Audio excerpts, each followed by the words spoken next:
서울 마포구 낡은 아파트 단지. 2025년 10월의 어느 화창한 오후였다. 윤정희 73세 노파는 부엌에서 김치전을 부치고 있었다. 라디오에서는 구수한 트로트가 흘러나왔고 지글지글 기름 튀는 소리가 작은 부엌을 가득 채웠다. 정희는 이 일상이 좋았다. 아니, 좋다기보다는 익숙했다. 10년째 혼자 사는 이 집에서 변하지 않는 일상만이 그녀를 지탱하는 유일한 버팀목이었다. 딩동. 현관벨이 울렸다. 정희는 국자를 내려놓고 앞치마에 손을 닦으며 현관으로 향했다. 초인종 화면을 보니 아무도 없었다. 택배 기사가 놓고 간 모양이었다. 문을 열자 현관 앞에는 낡고 찌그러진 택배 상자 하나가 놓여 있었다. 상자는 오래되어 보였다. 테이프는 누렇게 변색되었고 모서리는 물에 젖은 듯 축축하게 일그러져 있었다.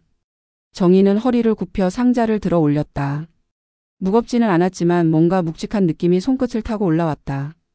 그녀는 상자를 거실 테이블 위에 올려놓고 돋보기 안경을 쓴 채 송장을 자세히 들여다봤다. 받는 사람 이름 박기철. 심장이 쿵 내려앉는 것 같았다. 박기철. 10년 전 교통사고로 세상을 떠난 남편의 이름이었다. 정희의 손이 떨리기 시작했다. 송장에 적힌 발신지는 어디론가 번진 듯 흐릿했다. 날짜도 불분명했다. 마치 누군가 일부러 지워버린 것처럼. 정희는 숨을 몰아쉬며 상자를 바라봤다. 이게 대체 뭐지? 누가 보낸 거지? 남편이 죽은 지 벌써 10년이 넘었는데 왜 지금 남편 이름으로 택배가 온 거지? 정희는 가슴이 두근거렸다. 불안과 기대가 뒤섞인 형언할 수 없는 감정이 그녀를 짓눌렀다. 그녀는 조심스럽게 상자를 열었다. 테이프를 뜯는 순간 오래된 먼지 냄새가 코를 찔렀다. 상자 안에는 신문지로 감싼 물건 하나와 편지 봉투 하나가 들어 있었다. 정희는 떨리는 손으로 신문지를 벗겨냈다. 그 안에는 낡은 카세트 테이프 하나가 들어 있었다. 테이프 표면에는 연필로 삐뚤빼뚤 쓴 글씨가 보였다. 2009년 5월 현장회의. 정희는 그 글씨를 보는 순간 눈앞이 하얘지는 것 같았다. 이건 남편의 글씨였다. 남편 박기철은 생전에 녹음기를 늘 들고 다니던 사람이었다.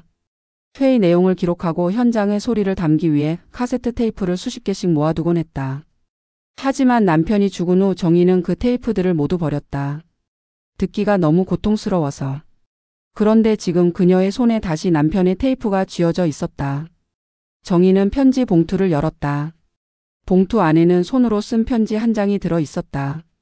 종이는 낡아서 가장자리가 누렇게 변해 있었다. 정희는 떨리는 손으로 편지를 펼쳤다. 그 순간 그녀는 숨이 멎는 것 같았다. 편지는 남편의 필체였다. 정희는 눈물이 핑 돌았다. 10년 만에 다시 보는 남편의 글씨. 그녀는 편지를 읽기 시작했다. 편지의 첫 문장은 간결했지만 정희의 가슴을 무너뜨렸다. 정희야. 그 두 글자만으로도 정희는 남편의 목소리를 떠올렸다. 그녀는 소파에 주저앉아 편지를 천천히 읽어 내려갔다. 편지의 내용은 다음과 같았다. 정희야, 이 편지를 읽고 있다면 아마 내가 이미 세상을 떠난 후일 것이다. 미안하다.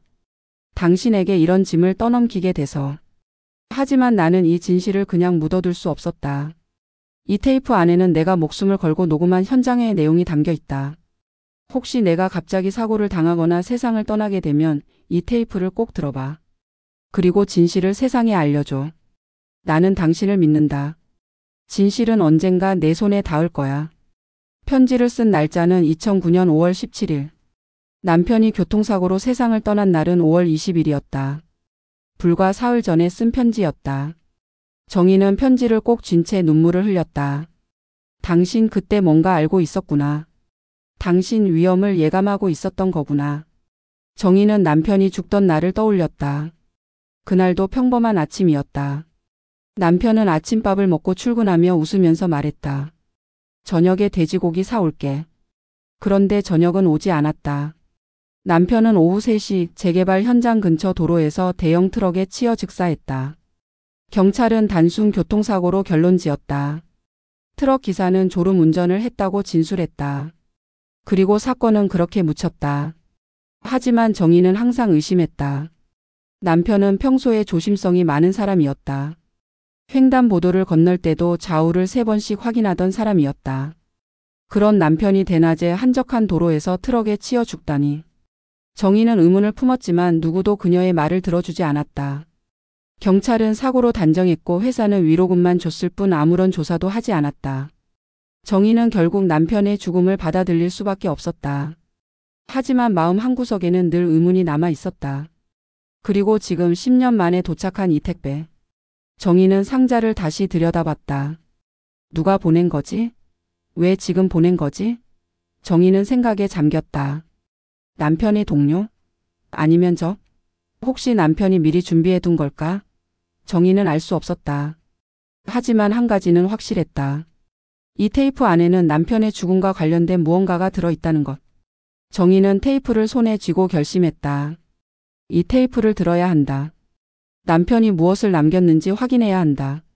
정희는 서랍장으로 가서 남편의 낡은 카세트 데크를 꺼냈다. 10년 동안 먼지만 쌓여있던 기계였다. 정희는 테이프를 넣고 재생 버튼을 눌렀다. 하지만 기계는 작동하지 않았다. 아무 소리도 나지 않았다. 정희는 버튼을 몇 번이고 눌렀지만 데크는 꿈쩍도 하지 않았다. 배터리가 나간 모양이었다. 아니 10년 동안 방치된 기계가 작동할 리 없었다. 정희는 좌절했다. 그녀는 테이프를 손에 쥔 채 무력감에 빠졌다. 이걸 어떻게 들어야 하지? 그때 현관문이 열리는 소리가 들렸다. 정희는 고개를 들었다. 손자 민재가 들어왔다. 민재는 26살의 대학생으로 정희의 외동딸 수진의 아들이었다. 민재는 대학원 준비를 하며 가끔 할머니 집에 들러 안부를 확인하곤 했다. 민재는 할머니의 눈물 자국을 보고 놀라 물었다. 할머니 무슨 일 있어요? 정희는 떨리는 목소리로 대답했다. 민재야, 이거 좀 들을 수 있을까? 정희는 테이프를 내밀었다. 민재는 테이프를 받아들며 의아한 표정을 지었다. 할머니, 이거 카세트 테이프잖아요. 지금 이걸 들을 수 있는 기계가 어디 있어요? 하지만 민재는 곧 생각에 잠겼다. 잠깐만요. 스마트폰으로 변환할 수 있을 거예요. 민재는 테이프를 들고 방으로 들어갔다. 정희는 불안한 마음으로 민재를 따라갔다. 민재는 노트북을 켜고 인터넷 검색을 시작했다. 카세트 테이프 디지털 변환. 검색 결과가 쏟아졌다. 민재는 몇 가지 방법을 확인한 후 할머니에게 말했다. 할머니, 제가 아는 형이 음향 장비 있어요. 거기 가면 테이프를 디지털 파일로 변환할 수 있어요. 정희는 고개를 끄덕였다. 민재야, 빨리 가자. 정희는 조급했다. 테이프 안에 무엇이 들어있는지 당장 확인하고 싶었다. 민재는 할머니를 데리고 홍대 근처의 작은 녹음 스튜디오로 향했다. 스튜디오는 지하에 있었고 좁은 계단을 내려가자 희미한 조명이 보였다. 민재의 친구 재훈이 나와서 그들을 맞이했다. 재훈은 음악을 하는 청년으로 각종 음향 장비를 다루는데 능숙했다. 민재는 테이프를 내밀며 설명했다. 형, 이거 디지털로 변환해 줄 수 있어? 재훈은 테이프를 받아들고 자세히 살펴봤다. 상태가 안 좋네. 근데 해볼게. 재훈은 낡은 카세트 데크를 꺼내고 테이프를 조심스럽게 넣었다. 그는 노트북과 데크를 연결하고 녹음 프로그램을 실행했다. 정희는 의자에 앉아 긴장한 채 기다렸다. 재훈은 재생 버튼을 눌렀다. 처음에는 잡음만 들렸다. 지직거리는 소리 그리고 희미한 바람 소리. 정희는 불안했다. 혹시 테이프가 손상된 건 아닐까? 하지만 잠시 후 희미하게 사람의 목소리가 들리기 시작했다. 정희는 귀를 기울였다. 그 목소리는 남편의 것이었다. 정희는 눈물이 핑 돌았다. 10년 만에 듣는 남편의 목소리. 정희는 눈을 감고 소리에 집중했다. 남편의 목소리는 희미했지만 분명히 들렸다. 그는 무언가를 설명하고 있었다. 현장 상황, 공사 진행 상황, 예산 문제. 하지만 곧 다른 사람들의 목소리가 끼어들었다. 정희는 귀를 기울였다. 낯선 남자들의 목소리였다. 그들은 무언가를 논의하고 있었다. 처음에는 평범한 회의 같았다. 하지만 점점 분위기가 달라졌다. 목소리가 낮아지고 긴장감이 감돌았다. 그리고 한 남자가 말했다. 박 부장은 너무 많이 알고 있어. 정희는 숨을 멈췄다. 또 다른 남자가 대답했다. 입 다물게 해야 돼. 정희는 온몸에 소름이 돋았다. 테이프는 계속 돌아갔다. 회의는 점점 더 험악해졌다. 남자들은 비자금, 뇌물, 허위 계약에 대해 이야기했다. 그리고 박희철 그러니까 정희의 남편이 이 모든 것을 알고 있다는 사실을 문제 삼았다. 한 남자가 말했다. 박 부장이 이걸 밖에 알리면 우리 모두 끝장이야. 또 다른 남자가 대답했다. 그럼 어떻게 해야 하는데? 그때 무거운 침묵이 흘렀다. 그리고 누군가 말했다. 방법은 하나뿐이야. 정희는 가슴이 철렁 내려앉았다. 테이프는 갑자기 잡음으로 가득 찼다. 그리고 쿵 하는 둔탁한 소리가 들렸다. 마치 무언가 떨어지는 소리 같았다. 그 후로는 아무 소리도 들리지 않았다. 테이프는 끝났다. 정희는 얼어붙은 채 앉아 있었다. 민재는 할머니의 어깨를 잡았다. 할머니 괜찮으세요? 정희는 대답하지 못했다. 그녀는 이제 알았다. 남편은 살해당한 것이다. 교통사고가 아니었다. 누군가 남편을 죽인 것이다. 정희는 주먹을 불끈 쥐었다. 손톱이 손바닥에 박혔지만 그녀는 아픔을 느끼지 못했다. 분노와 슬픔이 그녀를 집어삼켰다. 정희는 집으로 돌아왔지만 잠을 이룰 수 없었다. 그녀는 밤새 천장을 바라보며 테이프 속 목소리를 떠올렸다. 박 부장은 너무 많이 알고 있어. 입 다물게 해야 돼. 그 말들이 계속 머릿속을 맴돌았다. 정희는 남편이 생전에 무엇을 알고 있었는지 궁금했다. 남편은 재개발 현장의 현장 소장이었다. 서울 마포구 일대의 대규모 재개발 사업을 총괄하던 사람이었다. 정희는 남편이 늘 스트레스에 시달리는 것을 알고 있었다. 남편은 밤늦게 들어오곤 했고 술을 마시며 한숨을 쉬곤 했다. 하지만 정희는 그것이 단순한 업무 스트레스라고만 생각했다. 남편은 자세한 이야기를 하지 않았다. 하지만 이제 정희는 알았다. 남편은 무언가를 알고 있었다. 재개발 현장의 비리를. 그리고 그것을 폭로하려 했던 것이다. 정희는 눈물을 흘렸다. 당신 왜 나한테 말하지 않았어? 왜 혼자 짊어지려고 했어? 정희는 남편이 원망스러웠다. 하지만 동시에 남편이 자랑스러웠다. 남편은 옳은 일을 하려 했던 것이다. 그리고 그 때문에 목숨을 잃었다. 정희는 아침이 되자마자 민재를 불렀다. 민재는 할머니의 다급한 목소리에 놀라 바로 달려왔다. 정희는 민재에게 말했다.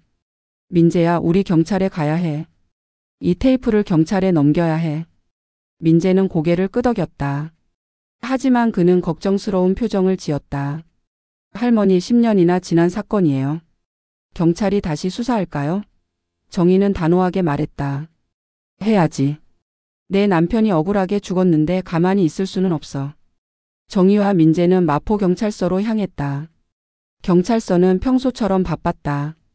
민원인들이 줄지어 서 있었고 경찰관들은 바쁘게 움직였다. 정희는 접수대에 서서 말했다. 제보하러 왔습니다. 10년 전 교통사고가 사실은 살인이었어요. 접수대 경찰관은 의아한 표정으로 정희를 바라봤다. 할머니 무슨 말씀이세요? 정희는 테이프를 꺼내며 설명했다. 제 남편이 10년 전에 교통사고로 죽었어요. 하지만 이 테이프를 들어보면 알 수 있어요. 남편은 살해당한 거예요. 경찰관은 테이프를 받아들고 잠시 생각했다. 그는 정희를 형사과로 안내했다. 형사과에서는 중년의 형사 한 명이 그들을 맞이했다. 형사는 김영사라고 자신을 소개했다. 김영사는 정희의 이야기를 듣고 테이프를 확인했다. 그는 심각한 표정을 지었다. 할머니 이거 심각한 내용이네요. 하지만 10년 전 사건이고 증거가 이것뿐이에요. 재수사를 시작하려면 더 많은 증거가 필요합니다. 정희는 좌절했다. 그럼 어떡해요? 이 테이프만으로는 부족하다는 거예요? 김영사는 고개를 끄덕였다. 테이프만으로는 부족합니다. 목소리 주인을 특정할 수 없고 실제로 살인이 일어났다는 물적 증거도 없어요. 게다가 10년 전 사건이라 공소시효도 얼마 남지 않았어요. 정희는 무너졌다. 그녀는 의자에 주저앉으며 눈물을 흘렸다. 그럼 제 남편은 그냥 억울하게 죽은 거예요? 아무도 책임지지 않는 거예요? 김영사는 안타까운 표정을 지었다. 죄송합니다. 하지만 더 많은 증거를 찾아오시면 그때는 재수사를 검토해 볼게요. 정희는 민재의 부축을 받으며 경찰서를 나왔다. 그녀는 무력감에 빠졌다. 하지만 동시에 분노가 치밀어 올랐다. 정희는 결심했다. 나 혼자라도 진실을 밝혀내겠어. 남편의 억울함을 풀어주겠어. 정희는 집으로 돌아와 남편의 유품을 뒤지기 시작했다. 남편이 남긴 것들 중에 뭔가 단서가 있을 거라고 믿었다. 정희는 낡은 서랍장을 열고 남편의 서류들을 하나하나 꺼냈다. 계약서, 급여 명세서, 회의록. 정희는 밤새 서류를 뒤졌다. 그리고 마침내 서랍 깊숙한 곳에서 한 권의 낡은 노트를 발견했다. 노트는 검은색 하드커버로 되어 있었고 표지에는 아무 글씨도 없었다. 정희는 떨리는 손으로 노트를 펼쳤다. 첫 페이지에는 남편의 글씨로 조합 거래 내역이라고 적혀 있었다. 정희는 숨을 죽이고 노트를 읽어 내려갔다. 노트 안에는 날짜, 금액, 이름이 빼곡하게 적혀 있었다. 2007년부터 2009년까지 약 3년간의 거래 내역이었다. 정희는 노트를 자세히 살펴봤다. 거래 내역은 대부분 비자금과 관련된 것이었다. 재개발 현장에서 빼돌린 돈, 허위 계약으로 받은 리베이트, 공사비 부풀리기를 통한 횡령. 금액은 수천만 원에서 수억 원까지 다양했다. 정희는 충격을 받았다. 이렇게 큰 규모의 비리가 자행되고 있었다니. 그리고 남편은 이 모든 것을 알고 있었던 것이다. 노트의 끝부분에는 더 충격적인 내용이 있었다. 뇌물 수수자 명단이었다. 조합장, 이사진, 회계사, 그리고 놀랍게도 현직 시의원의 이름도 있었다. 정희는 그 이름을 보는 순간 숨이 막혔다. 이재훈. 현재 마포구 시의원으로 재선에 성공한 인물이었다. 정희는 신문에서 그의 이름을 본 적이 있었다. 이재훈은 깨끗한 이미지로 유명한 정치인이었다. 서민을 위한다는 슬로건을 내걸고 재개발 사업의 투명성을 강조하던 사람이었다. 하지만 노트에 따르면 이재훈은 2008년과 2009년에 걸쳐 총 3억 원의 뇌물을 받았다. 정희는 노트를 꼭 쥐었다. 이게 증거다. 이게 남편이 목숨을 걸고 남긴 증거다. 정희는 민재를 불렀다. 민재는 노트를 보고 경악했다. 할머니, 이거 대박이에요. 이거면 재수사 가능해요. 정희는 고개를 끄덕였다. 하지만 그녀는 경찰에 다시 가는 것이 두려웠다. 이번에도 믿어주지 않으면 어떡하지? 민재는 할머니를 안심시켰다. 할머니, 이번엔 달라요. 이 노트는 구체적인 증거예요. 날짜, 금액, 이름이 다 있어요. 경찰도 무시할 수 없을 거예요. 하지만 정희는 다른 생각을 했다. 경찰보다 더 확실한 방법이 있을 것 같았다. 언론. 정희는 신문사에 제보하기로 마음먹었다. 언론이 이 사건을 보도하면 경찰도 움직일 수밖에 없을 것이다. 정희는 민재에게 말했다. 민재야, 신문사에 연락해보자. 민재는 고개를 끄덕였다. 그는 노트북을 열고 서울의 주요 신문사 제보 이메일을 검색했다. 정희는 그날 밤 제보 메일을 작성했다. 그녀는 남편의 죽음, 테이프의 내용, 그리고 장부에 적힌 비리 내역을 상세히 적었다. 메일의 끝에는 이렇게 적었다. 제 남편은 진실을 지키려다 목숨을 잃었습니다. 10년이 지났지만 진실은 여전히 살아 있습니다. 부디 이 사건을 취재해 주십시오. 정희는 떨리는 손으로 전송 버튼을 눌렀다. 메일은 서울일보, 한국타임스, 시민신문 세 곳에 동시에 발송되었다. 며칠이 지났지만 아무런 답장이 오지 않았다. 정희는 불안했다. 혹시 메일을 보지 않은 걸까? 아니면 관심이 없는 걸까?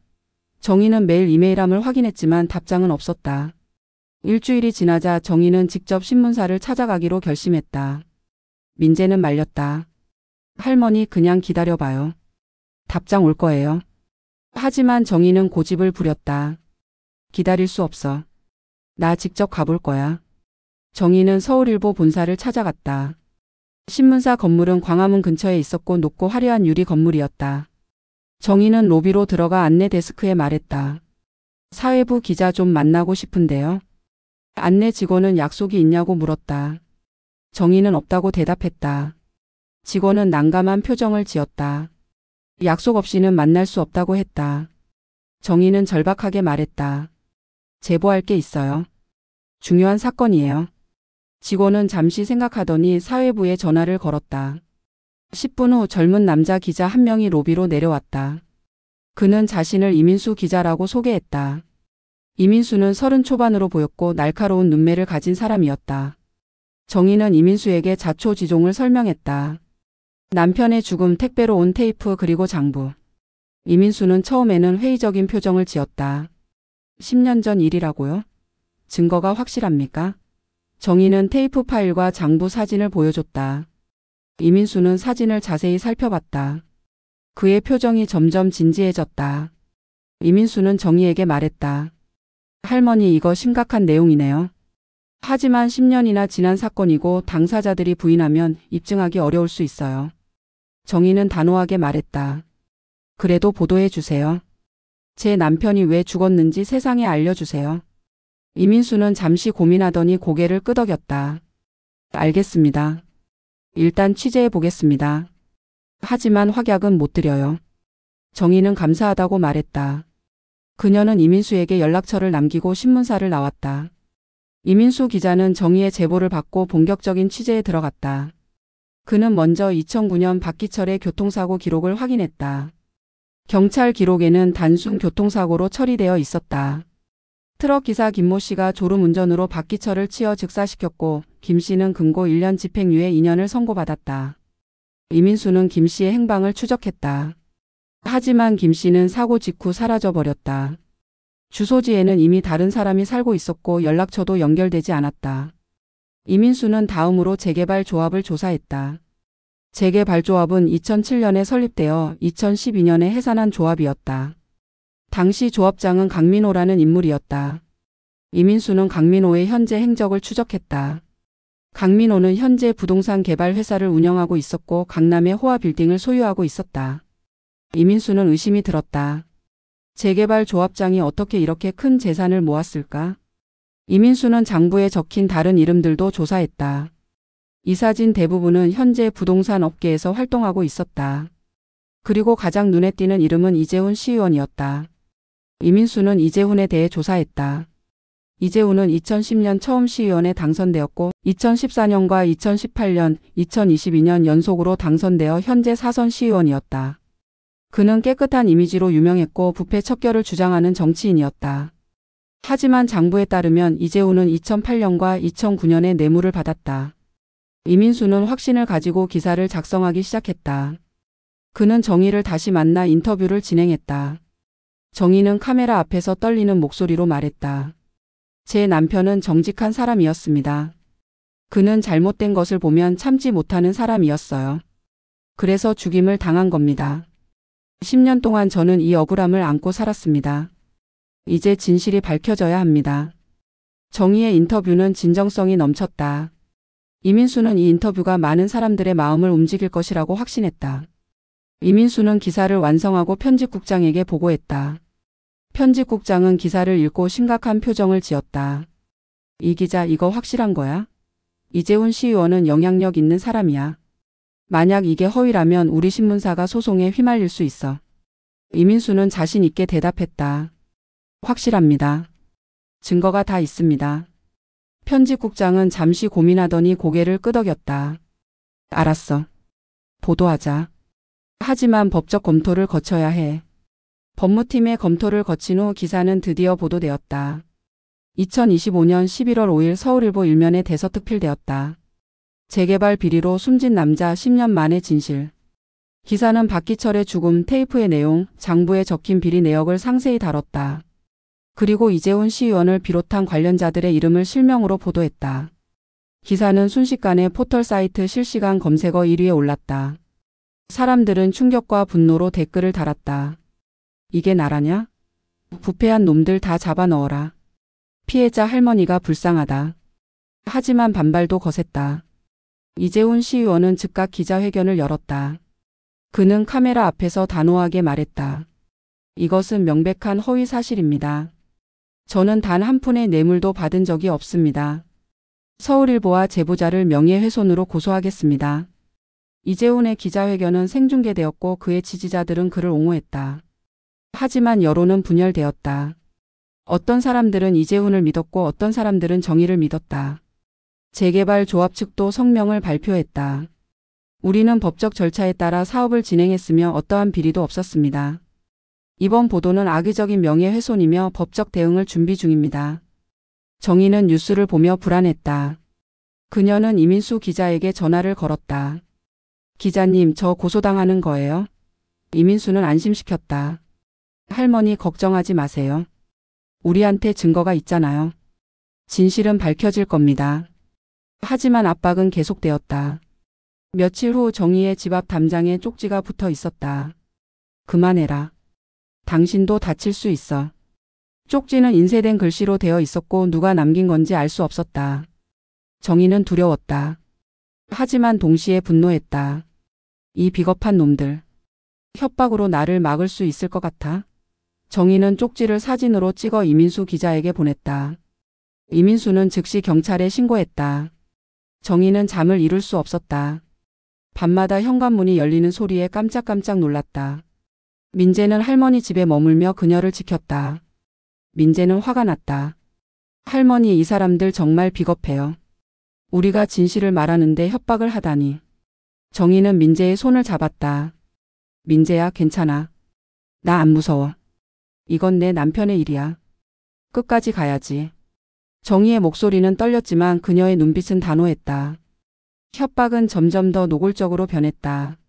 어느 날 밤 정희의 집 우편함에 검은 봉투가 들어 있었다. 봉투 안에는 사진 한 장이 들어 있었다. 사진에는 민재가 대학교 캠퍼스를 걷는 모습이 찍혀 있었다. 사진 뒤에는 붉은 펜으로 적힌 글씨가 있었다. 손주가 소중하면 입 다물어. 정희는 사진을 보는 순간 온몸이 얼어붙었다. 이 미친 놈들이 민재까지 건드리려고 해? 정희는 분노로 몸을 떨었다. 정희는 즉시 민재를 불렀다. 민재는 사진을 보고 경악했다. 할머니, 이 사람들 미쳤어요. 경찰에 신고해야 해요. 정희는 고개를 끄덕였다. 하지만 그녀는 더 큰 두려움을 느꼈다. 만약 민재에게 무슨 일이 생기면? 정희는 민재에게 말했다. 민재야, 너 잠시 집에 가 있어. 엄마한테 가 있어. 이 일은 내가 혼자 할게. 민재는 단호하게 거부했다. 안 돼요, 할머니. 저 안 가요. 할머니 혼자 두고 갈 수 없어요. 정희는 민재를 설득했지만 민재는 고집을 부렸다. 결국 정희는 딸 수진에게 전화를 걸었다. 수진은 상황을 듣고 경악했다. 엄마, 지금 당장 그만두세요. 민재가 위험해요. 정희는 딸의 걱정을 이해했다. 하지만 그녀는 물러설 수 없었다. 수진아, 미안하다. 하지만 엄마는 이 일을 끝까지 해야 해. 내 아빠가 억울하게 죽었어. 엄마가 진실을 밝혀야 해. 수진은 울먹이며 말했다. 엄마, 아빠도 중요하지만 살아있는 사람이 더 중요해요. 제발 그만두세요. 정희는 전화를 끊었다. 그녀는 딸의 말을 이해했다. 하지만 그녀는 이미 돌아갈 수 없는 강을 건넜다. 정희는 결심했다. 민재를 보호하면서도 진실을 밝혀야 한다. 정희는 민재에게 말했다. 민재야, 내 말대로 하자. 우리 함께 끝까지 가자. 하지만 조심해야 해. 민재는 고개를 끄덕였다. 그는 할머니의 손을 꼭 잡았다. 정희는 경찰에 협박 사건을 신고했다. 하지만 경찰의 반응은 미온적이었다. 경찰은 증거가 부족하다며 적극적인 수사를 하지 않았다. 정희는 좌절했다. 이민수 기자에게 전화를 걸어 협박 사실을 알렸다. 이민수는 분노했다. 할머니, 이거 기사화하겠습니다. 이 비겁한 놈들을 세상에 알리겠습니다. 이민수는 협박 사건을 후속 기사로 보도했다. 재개발 비리 제보자에게 협박 계속돼. 기사는 또다시 큰 반향을 일으켰다. 여론은 점점 정의의 편으로 기울었다. 사람들은 정의를 응원했다. 온라인 커뮤니티에서는 정의를 돕기 위한 모금 운동이 시작되었다. 사람들은 법률 비용을 지원하겠다며 자발적으로 돈을 모았다. 정의는 이런 응원에 감동했다. 세상에는 아직 정의를 믿는 사람들이 많구나. 정의는 용기를 얻었다. 하지만 압박은 멈추지 않았다. 어느 날 새벽 정의의 집 현관문에 붉은 페인트가 뿌려졌다. 페인트로 쓴 글씨는 명확했다. 죽고 싶어? 정희는 아침에 문을 열고 그 광경을 보고 기절할 뻔했다. 민재는 즉시 사진을 찍고 경찰에 신고했다. 이번에는 경찰도 움직였다. 형사들이 현장을 조사하고 CCTV를 확인했다. 하지만 범인은 모자와 마스크로 얼굴을 가렸고 차량 번호판도 가려져 있었다. 경찰은 범인을 특정할 수 없었다. 정희는 두려움과 분노 사이에서 흔들렸다. 하지만 그녀는 포기하지 않았다. 정희는 이민수 기자에게 말했다. 기자님, 이 사람들이 이렇게 나온다는 건 우리가 진실에 가까워지고 있다는 증거예요. 우리 계속 가야 해요. 이민수는 정희의 용기에 감동했다. 할머니, 제가 끝까지 함께 하겠습니다. 민재는 할머니의 고통을 보며 가만히 있을 수 없었다. 그는 대학원 진학을 포기하고 이 사건에 전념하기로 결심했다. 민재는 할머니에게 말했다. 할머니, 제가 이 사건을 온라인에 알리겠어요. 요즘은 SNS가 힘이세요. 우리가 직접 사람들에게 이야기하면 더 많은 사람들이 알게 될 거예요. 정희는 걱정스러운 표정을 지었다. 민재야, 괜찮겠니? 너 위험할 수도 있어. 민재는 단호하게 말했다. 괜찮아요, 할머니. 이건 할아버지를 위한 일이에요. 저도 해야 해요. 민재는 유튜브 채널을 개설했다. 채널 이름은 할아버지의 진실이었다. 민재는 첫 영상을 업로드했다. 영상에서 민재는 할아버지의 죽음, 택배로 온 테이프, 장부의 내용을 상세히 설명했다. 그는 카메라를 똑바로 응시하며 말했다. 저희 할아버지는 억울하게 돌아가셨습니다. 10년 동안 아무도 진실을 밝혀주지 않았습니다. 하지만 저희는 포기하지 않겠습니다. 여러분 도와주세요. 이 진실을 세상에 알려주세요. 영상은 순식간에 퍼져나갔다. 조회수는 하루 만에 10만을 넘었다. 댓글에는 응원과 분노가 가득했다. 힘내세요. 진실은 반드시 밝혀집니다. 부패한 놈들 다 잡아 넣어야 합니다. 민재는 댓글을 읽으며 용기를 얻었다. 그는 후속 영상을 계속 업로드했다. 협박사건, 경찰의 미온적인 대응, 이재훈 시의원의 부인. 민재는 모든 것을 상세히 기록했다. 민재의 유튜브 채널은 점점 더 큰 영향력을 가지게 되었다. 구독자는 일주일 만에 50만을 넘었다. 다른 유튜버들도 이 사건을 다루기 시작했다. 시사 유튜버들은 재개발 비리의 심각성을 분석했고 법률 유튜버들은 법적 쟁점을 설명했다. 사건은 온라인을 넘어 오프라인으로 확산되었다. 시민단체들이 정의를 지원하기 위해 나섰다. 부패방지시민연대, 정의실현국민행동 등 여러 단체가 성명을 발표했다.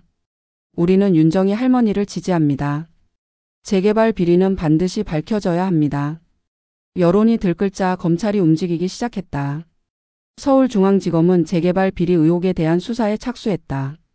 검찰은 정의와 이민수 기자를 참고인으로 조사했다. 정의는 검찰 조사실에서 모든 것을 진술했다. 남편의 죽음, 테이프의 내용, 장부에 적힌 비리 내역. 검사는 진지하게 들었다. 그리고 말했다. 할머니, 이 사건 제대로 수사하겠습니다. 정의는 눈물을 흘렸다. 10년 만에 처음으로 누군가 자신의 말을 진지하게 들어주었다. 검찰은 본격적인 수사를 시작했다. 재개발 조합의 회계 장부를 압수수색했고 관련자들을 소환 조사했다. 조합장 강민호는 검찰에 출석하며 당당하게 말했다. 저는 아무 잘못도 하지 않았습니다. 법적 절차에 따라 사업을 진행했을 뿐입니다. 하지만 검찰은 강민호의 재산을 추적했다. 그리고 의심스러운 점들을 발견했다. 강민호는 재개발 사업 기간 동안 수십억 원의 부동산을 구입했다. 출처가 불분명한 돈이었다. 검찰은 이재훈 시의원도 조사했다. 이재훈은 검찰 소환에 강력히 반발했다. 이것은 정치적 탄압입니다. 저는 깨끗합니다. 하지만 검찰은 이재훈의 계좌 추적을 시작했다. 그리고 2008년과 2009년 이재훈의 계좌에 수상한 입금 내역을 발견했다. 금액은 장부에 적힌 것과 일치했다. 검찰은 확신을 가지게 되었다. 민재는 유튜브에 검찰 수사 소식을 업데이트했다. 여러분, 드디어 검찰이 움직이기 시작했습니다. 10년 만에 진실이 밝혀지고 있습니다. 여러분의 응원 덕분입니다. 감사합니다. 영상의 댓글에는 축하와 기대가 가득했다. 사람들은 정의가 실현되기를 간절히 바랐다. 검찰 수사가 본격화되자 관련자들이 하나둘씩 무너지기 시작했다. 가장 먼저 무너진 사람은 재개발 조합의 이사였던 박성호였다. 박성호는 검찰 조사에서 모든 것을 자백했다. 그는 울먹이며 말했다. 제가 잘못했습니다. 조합장 강민호의 지시로 비자금을 조성했습니다. 공사비를 부풀리고 허위 계약을 체결했습니다. 그리고 그 돈을 조합 임원들과 나눠 가졌습니다. 박성호의 진술은 결정적이었다. 검찰은 이를 토대로 다른 관련자들을 압박했다. 다음으로 무너진 사람은 회계사 김영수였다. 김영수는 재개발 조합의 회계를 담당했던 사람으로 비자금 조성의 핵심 인물이었다. 검찰은 김영수의 사무실을 압수수색했고 숨겨둔 장부를 발견했다. 장부에는 정희의 남편이 남긴 것과 동일한 내용이 적혀 있었다. 김영수는 검찰 조사에서 결국 자백했다. 모두 사실입니다. 저희는 수십억 원의 비자금을 조성했고 그 돈을 임원들과 정치인들에게 나눠줬습니다. 검찰은 조합장 강민호를 긴급 체포했다. 강민호는 체포 현장에서 발버둥쳤다. 이건 조작입니다. 저는 억울합니다. 하지만 증거는 명확했다. 강민호는 구속영장이 발부되어 구치소로 이송되었다. 뉴스는 강민호의 체포 장면을 대서특필했다. 사람들은 환호했다. 드디어 정의가 실현되고 있었다. 가장 큰 충격은 이재훈 시의원의 체포였다. 검찰은 이재훈에 대한 뇌물수수 혐의를 확정하고 구속영장을 청구했다. 이재훈은 끝까지 혐의를 부인했다. 그는 기자들 앞에서 눈물을 흘리며 말했다. 저는 결백합니다. 이것은 정치적 음모입니다. 하지만 법원은 증거를 인정했다. 구속영장이 발부되었고 이재훈은 수갑을 찬 채 구치소로 향했다. 한때 깨끗한 정치인으로 추앙받던 그의 몰락은 충격적이었다. 이재훈의 체포 소식이 전해지자 정의는 텔레비전 앞에 앉아 눈물을 흘렸다. 드디어 진실이 밝혀지고 있었다. 10년 동안 가슴에 품고 살았던 억울함이 조금씩 풀리는 것 같았다. 민재는 할머니의 어깨를 감싸 안았다. 할머니 해냈어요. 할아버지도 기뻐하실 거예요. 정희는 고개를 끄덕이며 남편의 사진을 바라봤다. 여보, 이제 좀 편히 쉴 수 있겠어요? 검찰은 박기철의 교통사고에 대한 재수사도 시작했다. 10년 전 사고를 조사했던 경찰 기록을 다시 검토했고 당시 트럭 기사 김모 씨의 행방을 추적했다. 김 씨는 사고 후 지방으로 이사했고 현재 작은 공장에서 일하고 있었다. 검찰은 김 씨를 소환했다. 김 씨는 검찰 조사실에 들어서자마자 무너졌다. 그는 떨리는 목소리로 자백했다. 제가 박기철 씨를 일부러 쳤습니다. 조합 측에서 거액을 주겠다고 했어요. 저는 빚에 쪼들리고 있었고 그 돈이 필요했어요. 정말 죄송합니다. 김 씨의 자백은 결정적이었다. 박기철의 죽음은 단순 교통사고가 아니라 계획된 살인이었다. 검찰은 살인교사 혐의로 강민호와 조합 임원들을 추가 기소했다. 사건은 완전히 뒤집혔다. 10년 전 교통사고로 종결되었던 사건이 살인사건으로 재규명된 것이다. 언론은 이 사건을 대대적으로 보도했다. 10년 만에 밝혀진 살인사건 재개발 비리의 충격적 진실. 사람들은 경악했고 정의에 대한 지지는 더욱 커졌다. 정의는 검찰로부터 연락을 받았다. 검사는 정의에게 말했다. 할머니, 남편분의 죽음이 타살로 확정되었습니다. 가해자들은 모두 처벌받을 것입니다. 정의는 전화를 끊고 주저앉아 울었다. 10년 동안 품었던 의심이 사실이었다. 남편은 정말로 살해당한 것이었다. 정의는 슬픔과 분노 그리고 안도감이 뒤섞인 복잡한 감정에 휩싸였다. 민재는 할머니를 꼭 안아주었다. 할머니, 이제 할아버지의 억울함이 풀렸어요. 할머니가 해냈어요. 2026년 3월 강민호와 이재훈을 비롯한 피고인들의 재판이 시작되었다. 서울중앙지방법원 대법정은 방청객들로 가득 찼다. 언론사 기자들, 시민단체 관계자들, 그리고 진실을 지지하는 시민들이 몰려들었다. 정의도 법정에 출석했다.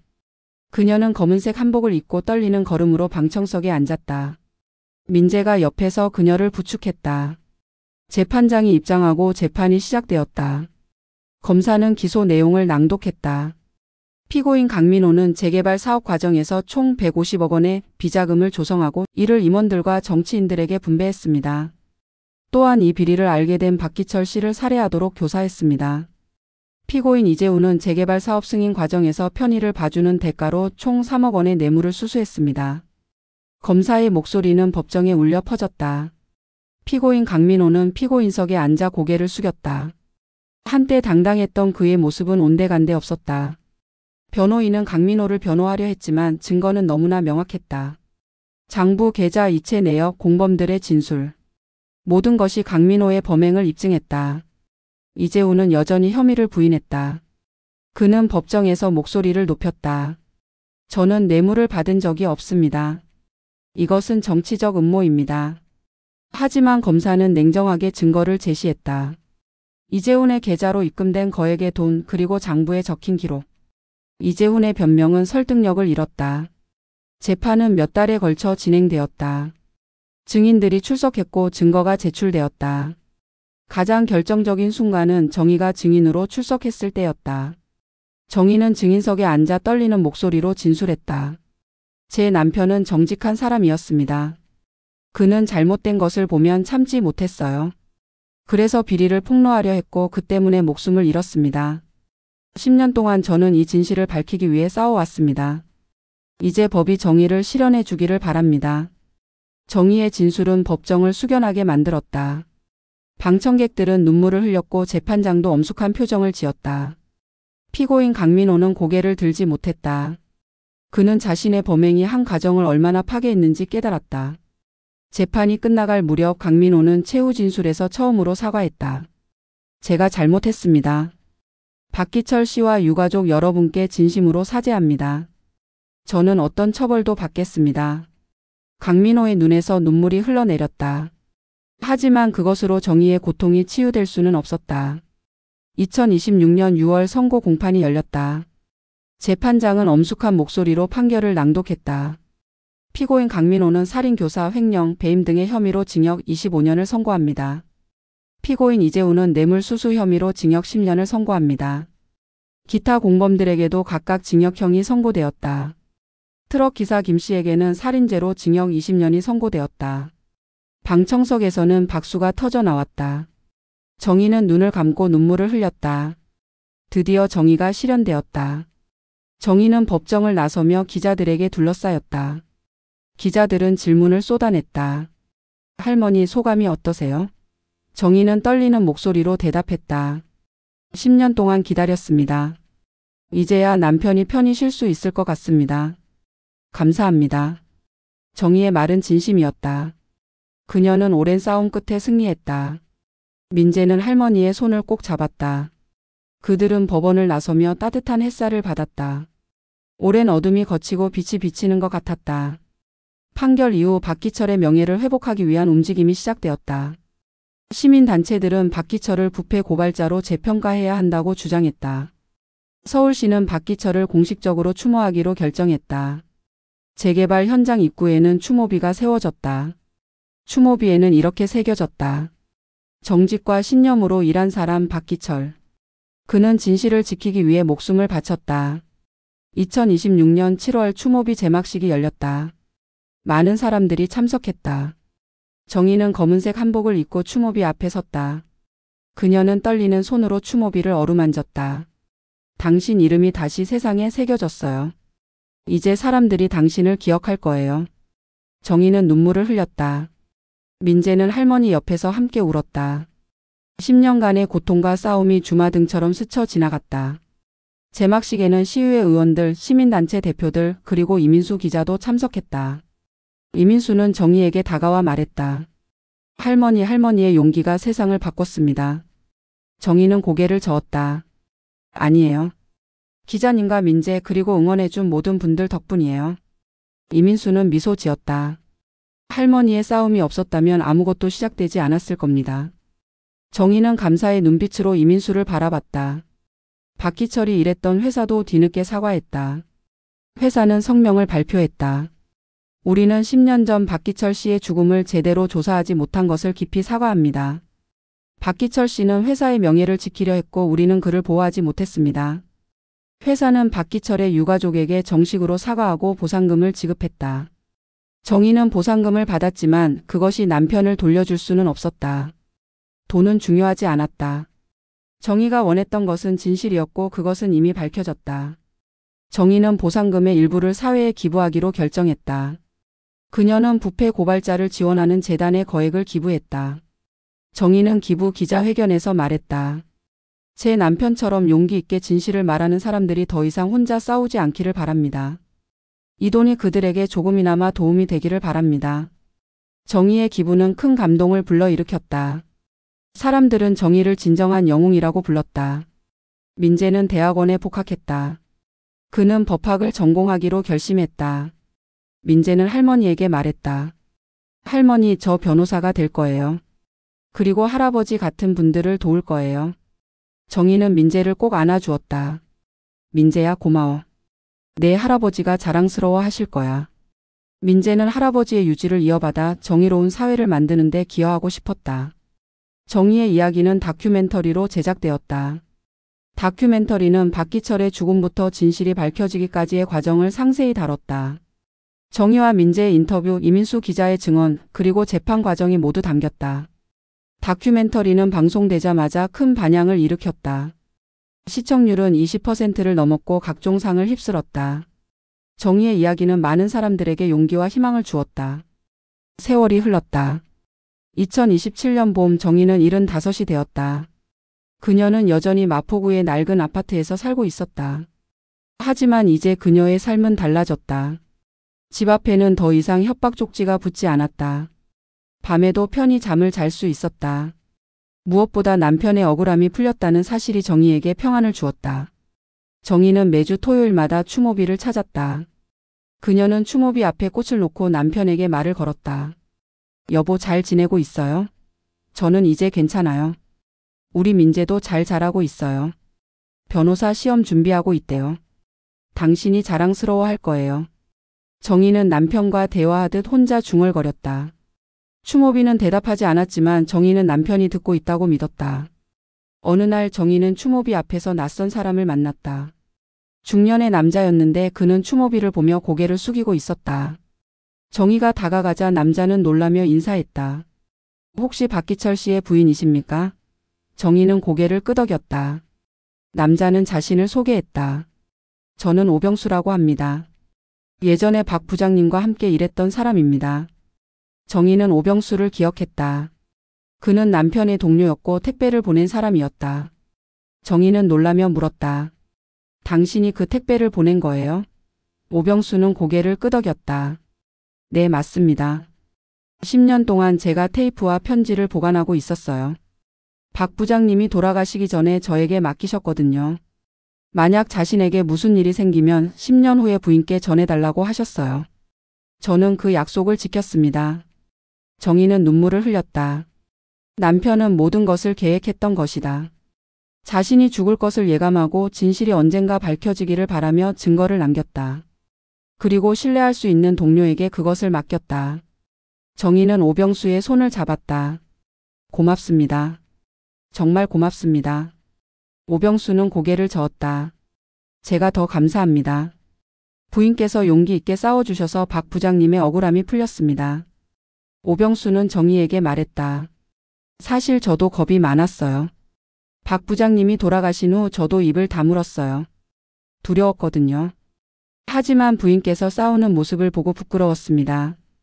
저도 이제라도 용기를 내야겠다고 생각했어요. 정희는 오병수를 위로했다. 괜찮아요. 당신도 힘들었을 거예요. 중요한 건 진실이 밝혀졌다는 거예요.